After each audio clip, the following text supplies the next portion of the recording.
Daw qegħdin biex Il-Kummissjoni Nazzjonali għall Promozzjoni tal-Ugwaljanza qalet kif kummenti sessisti joħolqu klima ta' intimidazzjoni, biża' u nuqqas ta' sigurtà. Saħqet li n-nisa li jkunu fil-politika u ġurnalisti huma dawk li ta' spiss ikunu fil-mira ta' abbuż sessist.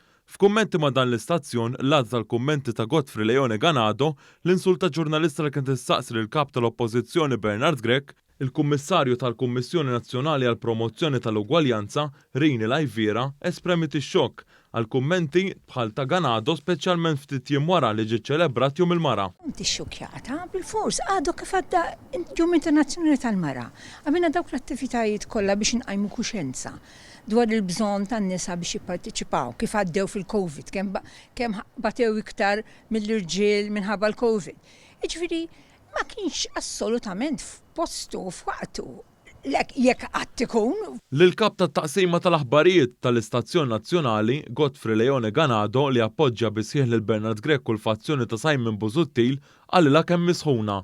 Leone Ganado staqsa lil Norma Saliba jekk qatt semmet bil-kelma prostituta politika u fil-każ tħares lejn il-mera u tkun taf. Il-Kummissjoni għall Promozzjoni tal-Ugwaljanza spjegat kif madwar 63% tal-ġurnalisti nisa fl-Unjoni Ewropea ġew ikkonfrontati b'abbuż verbali filwaqt li 58% tal-politikanti nisa minn 45 pajjiż Ewropew kienu fil-mira ta' attakki sessisti fuq pjattaformi soċjali.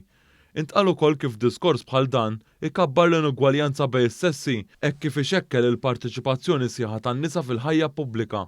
Fi żmien fejn pajjiżna timbotta riforma favur rappreżentanza iżjed ugwali fl-ogħla istituzzjoni tal-pajjiż, Rini Lajvira appellat sabiex wieħed jaħseb qabel ma jikteb xi kumment fuq il-midja soċjali. Ninsew nifqu aħna qabel meta konna żgħar kun jgħidulna qabel tajt xi ħaġa qod sal-10.